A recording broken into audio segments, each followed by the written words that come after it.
Mission of an Android by Rich von Holt. The writer's fingers danced across the laptop keys. The mission of an android glowed on the screen, a promise of the story to come. Books cluttered the desk, a testament to his dedication and research.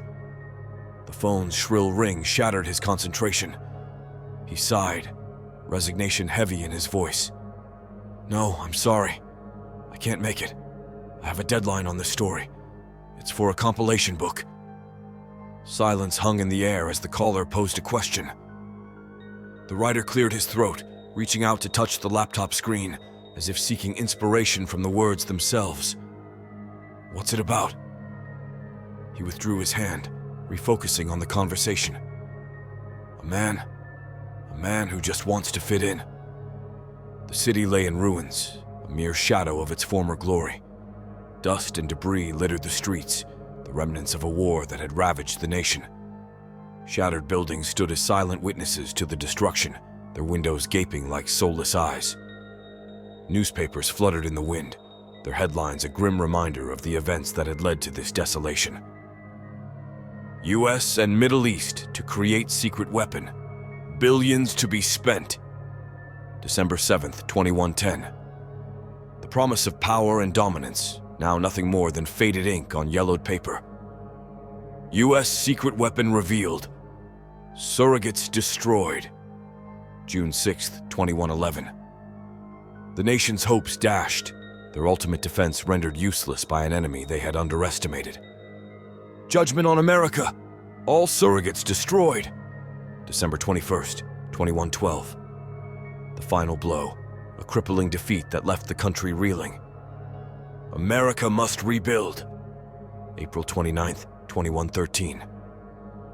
A rallying cry, a desperate plea for unity in the face of overwhelming adversity. The year 2117, a mere 4 years after the last headline, found America still struggling to recover. A tattered newspaper lay in the mud, its headline a bitter reminder of their failure. America destroyed.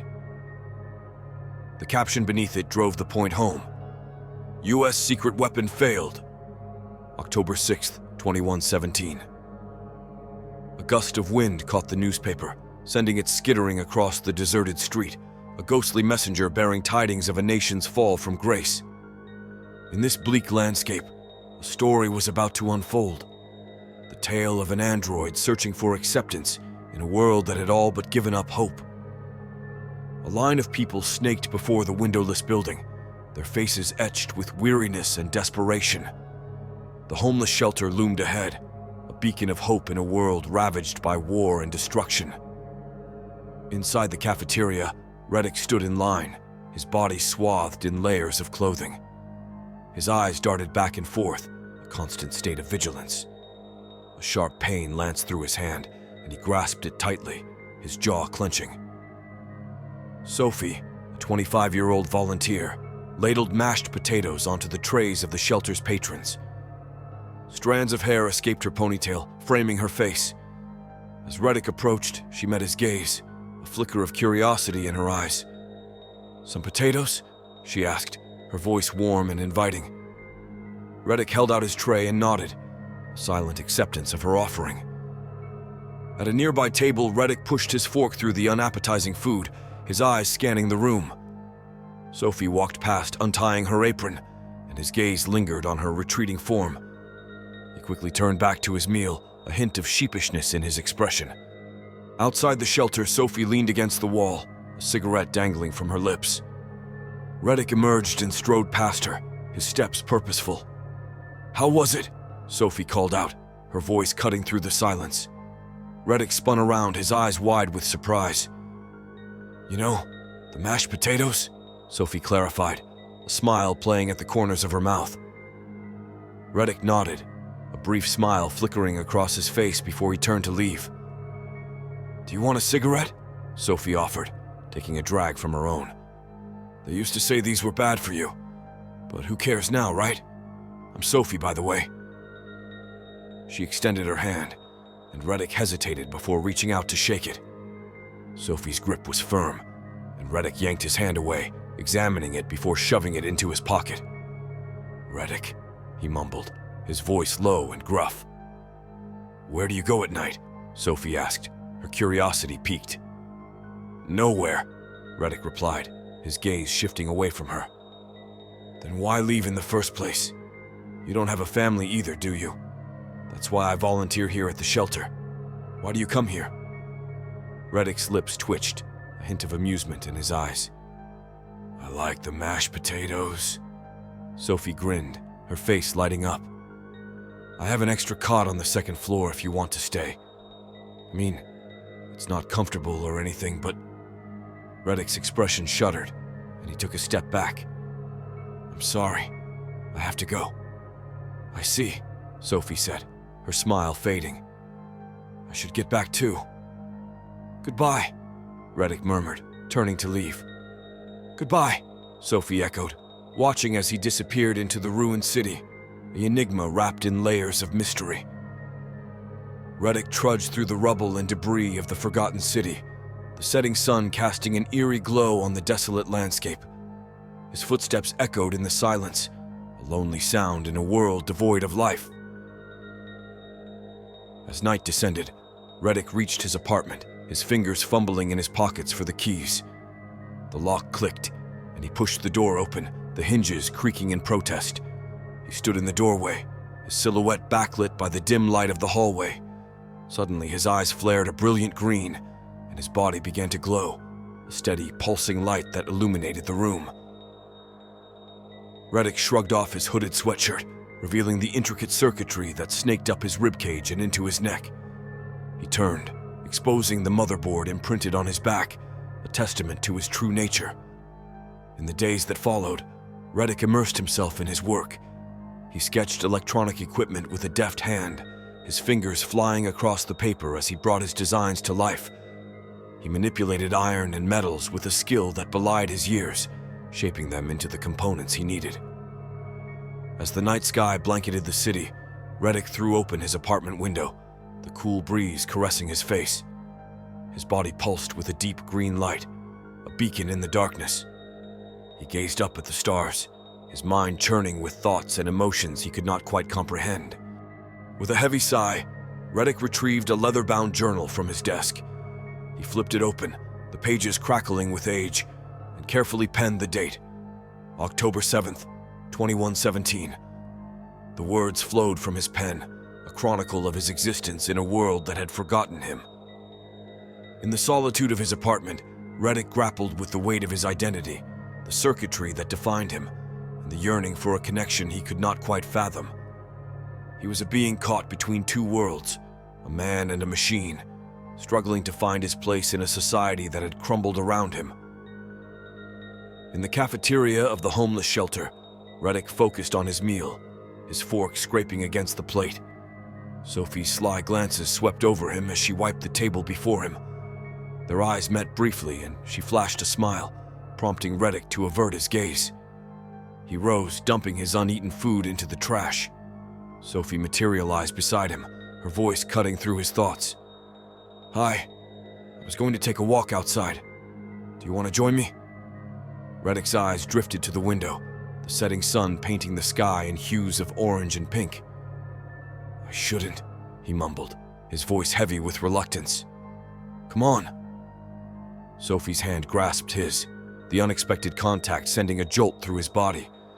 He stared at her, transfixed, as her fingers tightened around his. With a gentle tug, she led him outside into the fading light. The park stretched before them, a haven of tranquility amidst the ruins of the city. As they walked, Sophie's voice pierced the silence. "Do you ever think of what it would be like if this war never happened? Or to have been born in another time, as a different person? Can you imagine how it would feel to be alive?" Reddick's steps faltered, his mind grappling with the weight of her questions. "I'm trying to," he admitted, his voice barely above a whisper. Sophie's gaze grew distant, her words tinged with sorrow. "I had an argument with my mom. I stormed out. The day before Judgment was the last time I saw her." "I'm sorry," Reddick murmured, his heart aching for her loss. Did you ever lose anyone close to you? Sophie asked, her eyes searching his face. Reddick swallowed hard, the memories threatening to overwhelm him. Everyone I know, he confessed, his voice cracking under the strain. Sophie turned to face him, her hand reaching up to caress the side of his face. Time seemed to still as she waited, her eyes locked on his, an unspoken invitation hanging in the air between them. Reddick's arms encircled her, but his gaze drifted to the sun, its last rays dipping below the horizon. Panic gripped him, and he stumbled back, his words tumbling out in a rush. "I have to go. I'm sorry." He spun on his heel, his feet carrying him away from her, away from the connection he so desperately craved. Sophie's voice echoed behind him, confusion and hurt lacing her tone. "Where are you going?" But Reddick didn't answer, his form disappearing into the gathering darkness, leaving Sophie alone in the park, 1,000 unspoken questions hanging in the air. Sophie scampered outside Reddick's apartment, her heart pounding in her chest. With trembling hands, she grasped the doorknob, easing the door open to peer inside. The apartment appeared empty, the silence broken only by the sound of her own ragged breathing. She crept inside, her footsteps muffled by the worn carpet. Suddenly, a noise erupted from another room, the sound of something crashing to the floor. Sophie darted into the closet, her body pressed against the wall as she tried to steady her racing pulse. Reddick entered the apartment, his body emitting an eerie green glow. His eyes narrowed as he noticed the front door ajar, suspicion etched on his face. From her hiding place, Sophie watched in horror as Reddick's robotic form moved through the apartment. A scream tore from her throat, and Reddick's head snapped towards the closet. In an instant, he yanked the door open, his hand clamping over her mouth to stifle her cries. Sophie thrashed against his grip, panic surging through her veins. Reddick's eyes flashed green, and slowly, he removed his hand from her mouth. The screams died in her throat as she stared at him, her eyes wide with fear. "What are you? Some kind of monster?" she whispered, her voice trembling. Reddick pulled a chair forward, gesturing for her to sit. "I'm an android," he said, his voice steady and calm. What?" Sophie stammered, her mind reeling. "Reddick android number 2.1.0.3, 8.4, first generation. We were a secret weapon designed by the US intelligence to fight in the war. The only problem was some of us developed feelings, and those feelings were anti-war. I escaped. I came back home a deserter, and the last of my kind, hiding from my own government, hiding from those whom I used to fight for." Sophie's eyes widened as the realization dawned on her. "So this is why you disappear every night?" Reddick nodded. "Our bodies glow in the night sky, a feature making maintenance easier." "What do you do here?" Sophie asked, her curiosity overriding her fear. "I'm trying to live like a normal person," Reddick replied, his voice tinged with sadness. "Does anybody else know about you?" "No, nobody." Sophie swallowed hard, her mind racing. "And what if they find you?" "Destroyed with the rest of them," Reddick said, his voice heavy with the weight of his words. "The others, they were like you?" Reddick nodded. "There were 3 generations of androids, each level with more optimum features. Second generations have super speed. Third generation, known as Conrax, can alter brain circuitry." Sophie's brow furrowed. "Could they feel like you?" "Some could, but they're all dead now," Reddick replied, his voice tinged with grief. Sophie stood still, her back pressed against the wall as she inched towards the door. "So now what? I found you. I know your secret. Are you going to kill me?" A deafening explosion rocked the apartment, the sound of a distant bomb causing Sophie to jump. Reddick's mind flashed back to the war, the memories assaulting him like a physical blow. He ran through the war-torn streets, his feet pounding against the rubble of fallen androids. He ducked into a devastated building, gathering the women he found there. One broke away, her eyes wide with terror as she fled. "Are you going to kill me?" she cried, her voice barely audible over the sounds of the battle raging around them. A bomb exploded nearby, the force of the blast sending dirt and debris flying through the air. Reddick grabbed the woman's hand, his voice urgent. "Follow me." He led her through the battlegrounds, dodging gunfire and explosions as they moved from cover to cover. Another bomb detonated, throwing them to the ground. Reddick scrambled to his feet, his eyes searching for the woman. She lay motionless in the distance, her body broken and lifeless. "No! No!" Reddick cried, his voice raw with anguish. The memory faded, and Reddick found himself back in his apartment, Sophie's concerned face swimming into view. "I left the war because I don't want to kill anymore," he said, his voice barely above a whisper. Sophie stepped towards him, her hand reaching out to touch his arm. "Your secret's safe with me," she said, her voice soft and understanding. "Thank you," Reddick replied, his eyes searching her face. "Maybe I should go," Sophie said, turning towards the door. "Maybe you should stay," Reddick countered, his voice heavy with unspoken emotion. Sophie hesitated, her eyes darting towards the bedroom. "Why did you follow me?" Reddick asked, his voice barely above a whisper. She turned back to face him, her eyes locking with his. "Because I like talking to you," she said, her voice soft and tender. They stood there, lost in each other's gaze, the world around them fading away. Reddick studied her face, memorizing every curve and line. Sophie's hand reached up to caress his cheek, his skin glowing beneath her touch. In that moment, the weight of their secrets and their pasts fell away, leaving only the promise of a connection that defied the boundaries of their world. Sophie stirred, her eyelids fluttering open as she rubbed the sleep from her eyes. She wandered through the apartment, searching for Reddick. She found him sitting against the wall, a small candle casting a warm glow as he scribbled in his journal. "What are you writing?" she asked, her voice soft in the stillness of the room.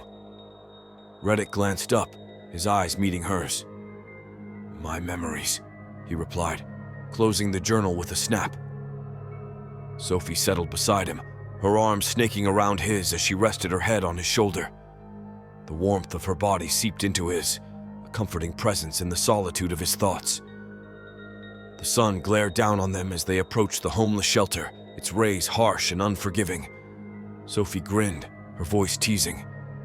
"Home, sweet home. Do you want anything special for breakfast?" "Mashed potatoes," Reddick deadpanned, his face betraying no emotion. Sophie's laughter rang out, a musical sound that brought a smile to his lips.